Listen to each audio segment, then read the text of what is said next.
وتعالى. بسم الله الرحمن الرحيم. قد جاءكم من الله نور وكتاب مبين.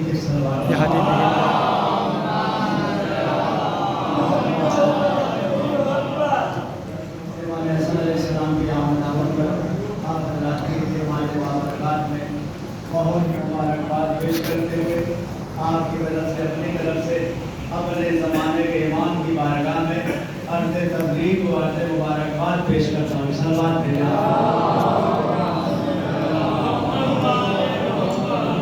بہت ہی مختصر الفاظ میں، اور جیسا کہ آپ دیکھ رہے ہیں روزانہ جو تقریر اور مسائل ہیں اس سے بھی تھوڑا سا کم، اس لیے کہ الحمدللہ ہمارے یہاں دو چیز کا انتظام ہوتا ہے یہاں مسجد میں یا محفل یا مجلس میں، ایک غذائے روحانی، ایک غذائے جسمانی.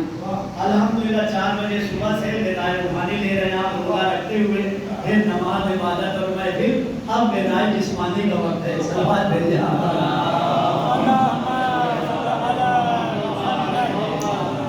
لہٰذا بہت ہی اختصار کے ساتھ یقیناً پنجتن کے گھرانے میں پہلی خوشی آئی ہے، اور کل جیسا کہ میں یاد کرنا چاہ رہا تھا بات نہیں پہنچ پائی وہاں تک کہ اہل بیت علیہ السلام ان کے گھرانے میں بہت زیادہ پریشانی تھی، بہت زیادہ ستایا جا رہا تھا. پہلی کرن، پہلی خوشی کے نام پر جو ولادت ہوئی ہے، یقیناً یہ پنجتن کی خوشی ہے، اللہ کی خوشی ہے، اہل بیت کی خوشی ہے. ذہن میں شور ہے، قرآن میں شور ہے. جنت کا آج مالک آیا ہے، جنت کا آج سردار آیا ہے. ساری احادیث، ساری روایات جو امام حسن علیہ السلام کے لیے ہے وہی امام حسین علیہ السلام کے لیے ہے. یہ اور بات ہے کہ مولا حسین نے ایسا کام کیا ہے کہ ان کے فضائل کو اجاگر کیا گیا ہے. امام حسن علیہ السلام نے سلوں سے کام لیا ہے، لہذا آپ کا اتنا ہی ذکر ہوتا ہے جتنی دیر کی صلح رہی ہے. لیکن امام حسین نے بہت تفصیلی کام کیا ہے. پھر بھی جو ہے یہاں پر ایک جملہ ہم کو کہنا ہے کہ چاہے مولا حسین کے کتنے ہی فضائل ہوں، ہم کو اتنا یاد رکھنا چاہیے جو فضائل حسن کے ہیں وہی حسین کے ہیں، جو حسین کے ہیں وہی حسن کے ہیں.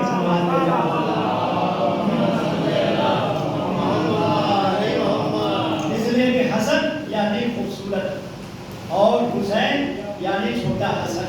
اتنا پیارا نام ہے کہ ظاہری طور پر دیکھنے میں سامنے نظر آ رہا ہے امام حسن، امام حسین، لیکن کسی کی نگاہ اس نام پر نہیں گئی. پہلی مرتبہ یہ نام رکھا گیا. اور انشاءاللہ آئندہ دروس میں آتا کہ آج آپ نے مغرب کی نماز کے بعد ایک مسئلہ چھیڑا تھا، لیکن یہاں پر اس وقت فرصت نہیں ہے، ورنہ قرآن و حدیث کی روشنی میں ماشاءاللہ اچھے مسائل چھیڑتے ہیں.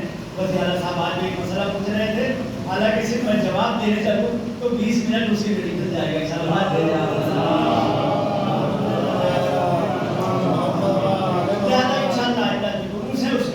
قرآن کی آیت پڑھ کر کے جیسا میں پیش کرتا رہتا ہوں الحمدللہ اس حساب سے پیش کیا جائے گا. آج سے اشارہ کرتے ہوئے بڑی تیزی کے ساتھ اور ایک جملہ انشاءاللہ تاخیر جو ہے تقریر کے آخر میں جو کہیں گے اسی حساب سے آپ لوگ دعا مانگیے گا کہ آنے والا کتنا بخشنے والا ہے، کتنا دینے والا ہے، کیسا مودی حقیقی ہے، کیسا عطا کرنے والا ہے. اسی حساب سے انشاءاللہ آپ دعائیں مانگیے گا، اس لیے کہ اتنا بڑا عطا کرنے والا ہے تو ہم چھوٹا دل کر کے نہ مانگے، بلکہ یہاں تو ایسا آیا ہے جو آخرت بھی دینے کے لیے آیا ہے، دنیا بھی دینے کے لیے آیا ہے، جنت بھی دینے کے لیے آیا ہے، ایمان بھی دینے کے لیے آیا ہے، اعتقاد بھی دینے کے لیے آیا ہے، اسلام بھی دینے کے لیے آیا ہے، عبادت بھی دینے کے لیے آیا ہے، اطاعت بھی فرمانے کے لیے. صلوات میں جا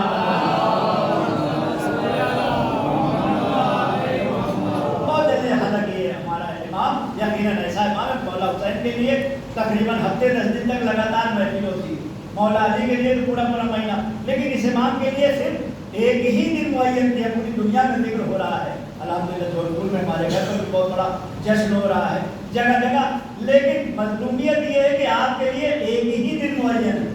لہذا آپ حضرات بہت جلدی میں نہ رہیں کہ جب ایک دن معین ہے تو کچھ تو ٹائم دینا چاہیے. صلوات بھیجا.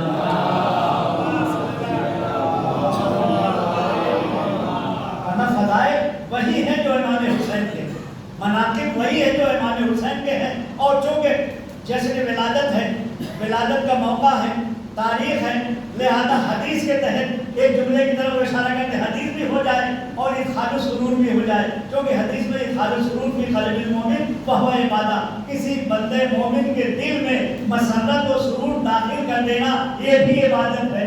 لہذا ایک حدیث، یقیناً حدیثوں کا بہت زیادہ ان لوگوں نے جواب دیا ہے اور اپنے جو ہے حساب سے بنانے کی کوشش کیا ہے، لہذا ایک حدیث جو بہت زیادہ مشہور ہے اس پر بھی ان لوگوں نے کرنے کی کوشش کیا۔ یہی فیکٹری جو امام حسن کے مقابلے میں تھی، جس کو ابھی کہا فقیر شام، یقیناً وہ فقیر شام تھا، امام کے مقابلے میں نہیں آ سکتا ہے کہ اسی کے زمانے میں فیکٹری کھلی ہے، پہلے اتنی ہمت نہیں پڑی تھی، لیکن امام حسن کے دور میں جو مقابل میں آیا تھا اس نے باقاعدہ پیسہ دے دے کر کے جو مولا کی شان میں حاضر تھے اس میں اپنے کو بھی شامل کیا، اپنے قربے کو بھی شامل کیا۔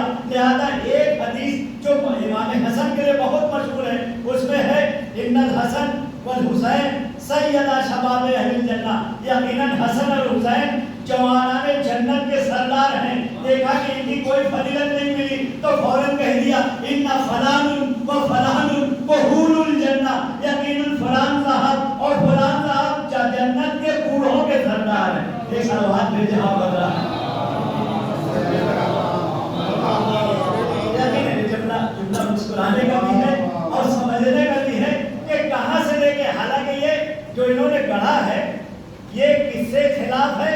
قرآن سے بھی خلاف ہے اور حدیث کے بھی خلاف ہے، اس لیے کہ حدیث میں اور یہ حدیث سبھی نے مانا، ہمارے برادران اہل سنت نے بھی مانا ہے، ہمارے پاس بھی ہے کہ رسول اللہ کے سامنے گڑیا آئی بہت زیادہ ضعیفت، لیکن مومنہ عبادت گزار ہے، اپنی عبادت کو دیکھتے ہوئے، اطاعت کو دیکھتے ہوئے کہا حضور کیا میں بھی جنت میں جاؤں گی؟ میں بہت ضعیفہ ہوں۔ حضور نے غور سے دیکھا، کہا نہیں بڑھیا جنت میں نہیں جائے گی، یہ نہیں کہا کہ تم نہیں جاؤ گے، کہا بڑھیا اور جو ضعیفہ جنت میں نہیں جائے گی، جو بوڑھے وہ جنت میں نہیں جائیں گے۔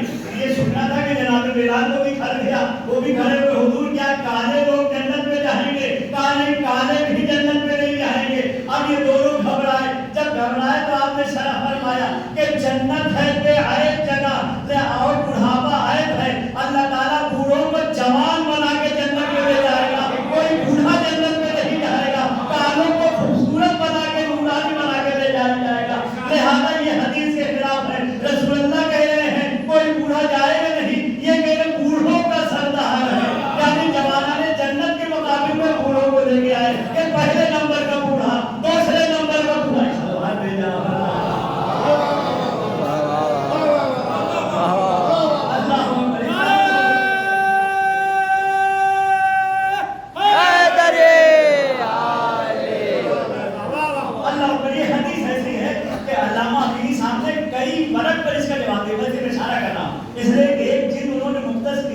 صاحب الرغیب میں سے بھی جوابات کے لیے کہ کیسے کہ ان کے لیے کہا گیا کہ شہزادی اور مولا کائنات پنجتن جنت کے نور ہیں، تو فوراً ایک حدیث گڑھی گئی اور حدیث کو گڑھ کے لائے کہ اگر یہ لوگ نور ہیں تو فلا فلا جو ہے چراغ جنت ہے۔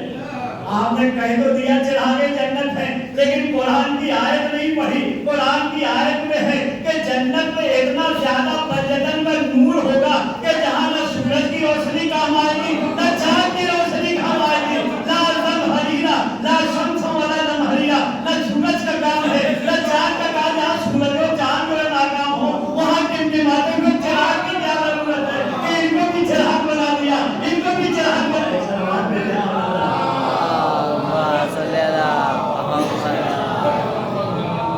اللہ سننے پر آئے ہیں، حالانکہ بہت پہلے 3 سال پہلے یہ مناظرہ میں نے چھیڑا تھا اور وعدہ کیا تھا کہ جو رہ گئے انشاءاللہ آئندہ بیان کروں گا، موقع نہیں لگ رہا تھا۔ امام حسن کا مناظرہ اور یقیناً کل ایک طاقت پیش کیا کہ تلوار کی طاقت کیا تھی امام حسن کی، کیسے تلوار چلاتے تھے محمد حنفیہ سے، آپ کو جو ہے ساتھ میں کر کے دکھا دیا کہ امام حسن کی طاقت کیا ہے۔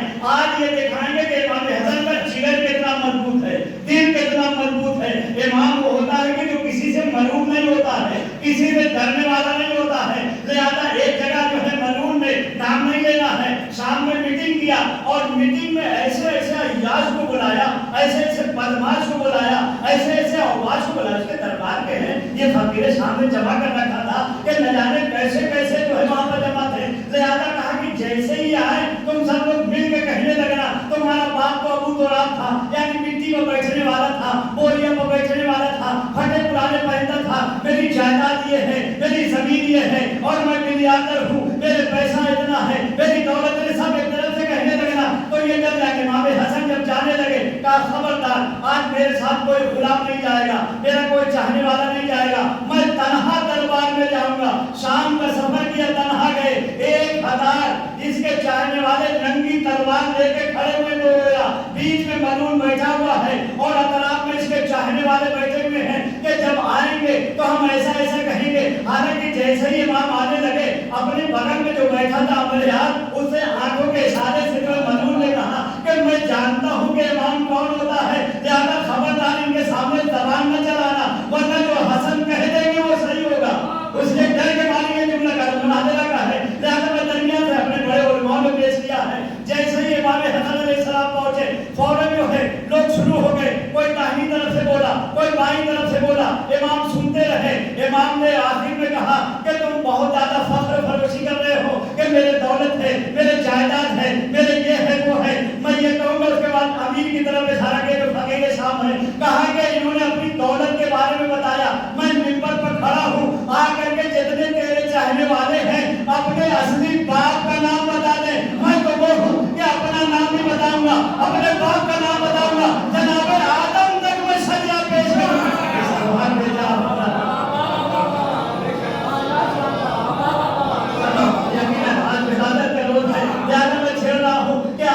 صحیح نام بتا دیں، ایسے ہی آواز کو جمع ہوتے ہیں، یقیناً جو اس کے چاہنے والے ہیں کہاں سے تین الولادا ہوں گے، کہاں سے ان کا شجرہ پاک ہوگا، کہاں سے ان کا حسب پاک ہوگا، کہاں سے ان کا نسب، ایسے ہی لوگ تو جمع ہوتے ہیں اور واش اور بدماش لوگ جمع ہوئے تھے۔ اور اس کے بعد آپ نے اپنے والد جو ہے مالک کے لیے فرمایا کہ میرے بابا علی کے اتنے فضائل ہیں کہ قسم خدا کے اگر میں یہاں سے کھڑے ہو کر کے صرف اپنے بابا کے فضائل پڑھوں تو قیامت نمودار ہو جائے گی، میرے بابا کے فضائل نہیں ختم ہو گئے۔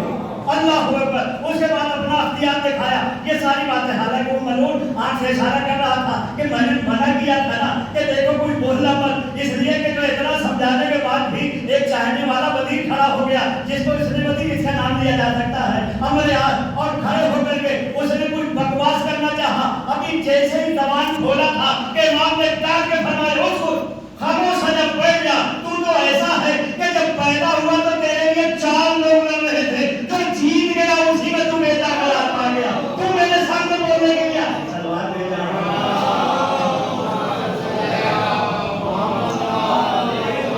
ہمارے آج کے لیے 4 لوگ لڑ رہے تھے، میرا بیٹا جو بھی بڑا چالاک تھا، بڑا ہوشیار تھا، اسی نے حکومت چلائی تھی اور ایسی حکومت نہیں چلائی، اس کی عملیات نے چلوائی تھی۔ لہذا امام کو کہتے کہتے حالانکہ بڑے فضائل ہیں، اس کے بعد امام فرماتے ہیں کہ تم کیا جانو گے میرے اختیار کیا؟ جو میں تھوڑا سا امام خاموش ہو گئے تو یہ ملعون کہتا ہے جو لکڑی کے کھانچے میں بیٹھا ہوا تھا کہ بس آپ نے اپنی فضائل بیان کر لیے اور آپ کی فضیلت۔ تو امام نے تھوڑا غصے سے دیکھا اور غصے سے دیکھنے کے بعد کہا کہ تم کیا جانے کہ امام کی فضیلت کیا ہوتی ہے، میرے جو ہے امام حسن کی فضیلت کیا ہے؟ ان العرش سریری، یقیناً تو جو ہے لکڑی کے ڈھانچے میں بیٹھا ہوا ہے، میرا پائے تخت عرش ہے، میں عرش میں بیٹھنے والا ہوں۔ اس کے بعد فرمایا والا احمد و تمیری، اور احمد میرا ضمیر ہے، وہ علی و امیری، علی میرا امیر ہے، والحسین و وزیری، حسین میرا وزیر ہے، والجبرائیل و فقیری، جبرائیل تو میرے در کا غلام ہے، کہ دنیا کے نہیں بات سوال میں جا رہا ہے۔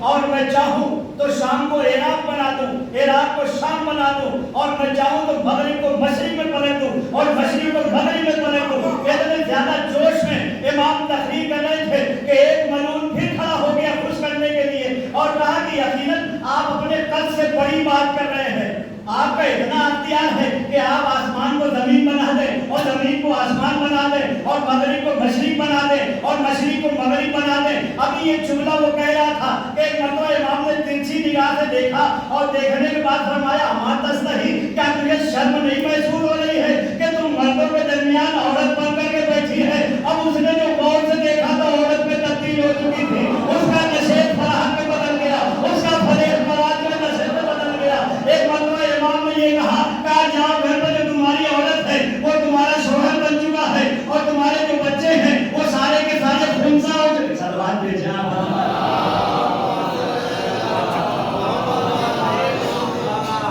اللہ اکبر۔ اس کے بعد امام نے